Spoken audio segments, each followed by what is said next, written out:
بسم الله الرحمن الرحيم، والصلاة والسلام على رسول الله. أهلا وسهلا بكم. وصفة اليوم شيش بالكريمة مع كرات البطاطا. حطيت مي للشيش، بنقع الشيش بالخل حتى يتعقم ينضف. فنجان من الخل، خليه منقوع بالخل نص ساعة. حط التوابل للدجاج، بصل كبيرة، نص كوب بصل، 10 فصوص ثوم، ملعقة كبيرة كركم، ملعقة كبيرة بهارات الكاري، ملعقة كبيرة بهارات المشكل وبهارات السبعة، نص ملعقة فلفل أسود، ربع ملعقة فليفلة حمراء، ربع ملعقة نعناع ناشف، ربع قرفة، ربع زعتر أخضر، ربع مرتقوش، نص ملعقة كزبرة، ربع ملعقة قرنفل، معلقتين كبار ليمون، نص كوب معجون الطماطم، ربع كوب ناقص شوي زيت الزيتون.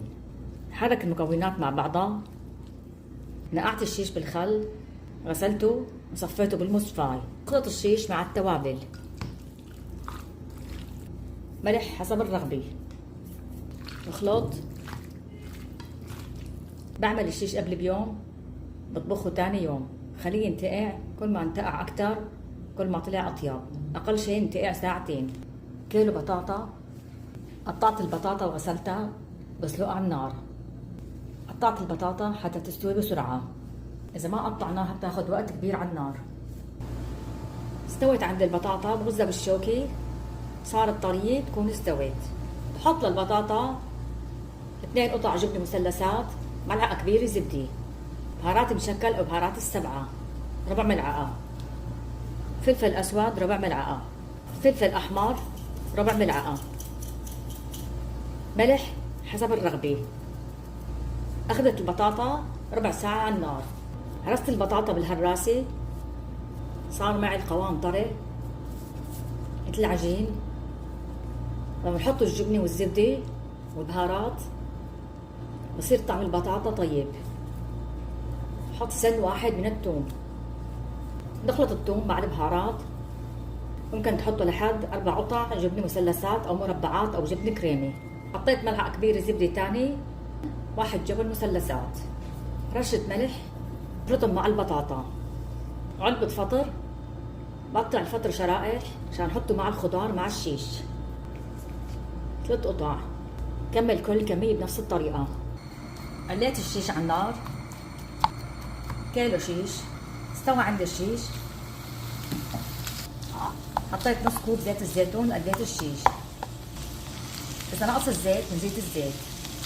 حطيت نص كوب زيت الزيتون، كوب بصل. ممكن نحط سمنة، بس زيت الزيتون أخف من السمنة مع الشيش. ممكن نحط زبدة، لأن الزبدة أخف من السمنة. قبل البصل حط الفليفلة، كوب فلفل أحمر، كوب فلفل أخضر، 1 سن ثوم، كوب ونص فطر، كوب جزر. حرك المكونات مع بعضها. ملعقة كبيرة زبدة، الزبدة أخف من السمنة، بتعطي طعم طيب. يعني حطيت كمان زيت الزيتون. حط نص كوب مي بيساعد إنه المكونات تستوي. فلفل أحمر ربع ملعقة، فلفل أسود رشي، بهارات السبعة ربع ملعقة. حرك المكونات مع بعضها. استوت الخضار، بخلط الشيش مع الخضار. ما شاء الله وصفة رائعة بتجنن. طعمها هيك لحاله طيب. ممكن تكون تاكل دجاج أو تكون فاهيتا، بس فاهيتا بحطوا لها بندورة، معجون الطماطم. ما شاء الله الشيش بكل أنواعه طيب، خضار أو بغير خضار. الشيش صار عندي جاهز. هاي الصينية بحط عليها الجبنة على الوجه، جبن موزاريلا تقريبا نص كوب جبنة. بحطها بالفرن بالنار من فوق، تدوب الجبنة، تحمر تحمير خفيف. قسمت الشيش لأطباق. الطبق الأول حطيت عليه جبنة، الطبق الثاني بحط عليه كرات البطاطا. بعمل الصوص اللي بدي احطه للشيش بالخضار. علبة قشطة،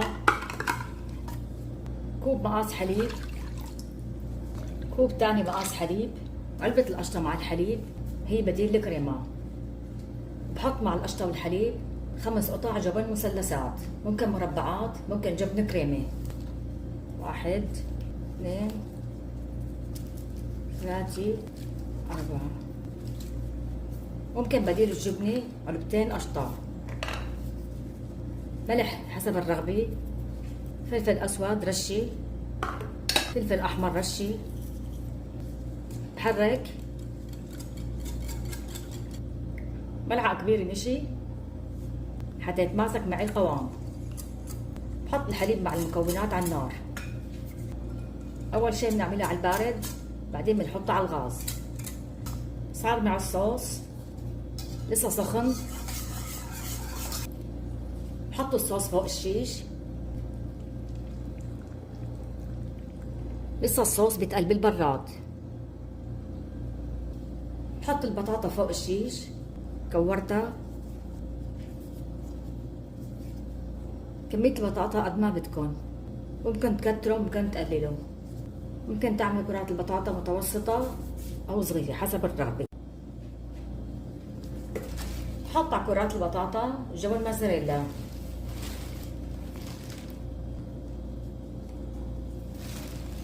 بحب الجبنة بحط جبنة كتير. دخل الصواني على الفرن، النار من فوق حتى تحمر الجبنة، تاخد لون خفيف أشقر فاتح. طبق كرات البطاطا بالكريمة صار جاهز. 1 وسط، 1 صغير. ممكن الاشتراك بالقناة، لايك، تفعيل الجرس حتى يصلكم كل الشيش مع البطاطا والكريمة. تغيير شكل عن الأكل العادي. بطاطا فيها صوص، بديل الكريمة. بديل الكريمة كوب حليب، علبة قشطة، 5 جبن مثلثات، معلقتين كبار نشي. ممكن نضاعفوا الكميات. الصوص بهذا الشيش هي مية الخضار اللي لفحتها على النار. بيشبع ما شاء الله. إذا أكلناه بنضل كل يوم شبعانين، ما بناكل شي غيره، إنه في دجاج بروتين، القشطة والجبن والخضروات والبطاطا نشويات. ممكن نحط طبقة بطاطا من فوق، ممكن نحط طبقة بطاطا من تحت، بالنص نحط الشيش والخضروات. بحبوه الكبار والصغار. نحمره بس شوي حتى ما تروح طعمة الجبنة. زينة الوجه رشة من البقدونس يكسر اللون الأبيض. جزاكم الله خيرا.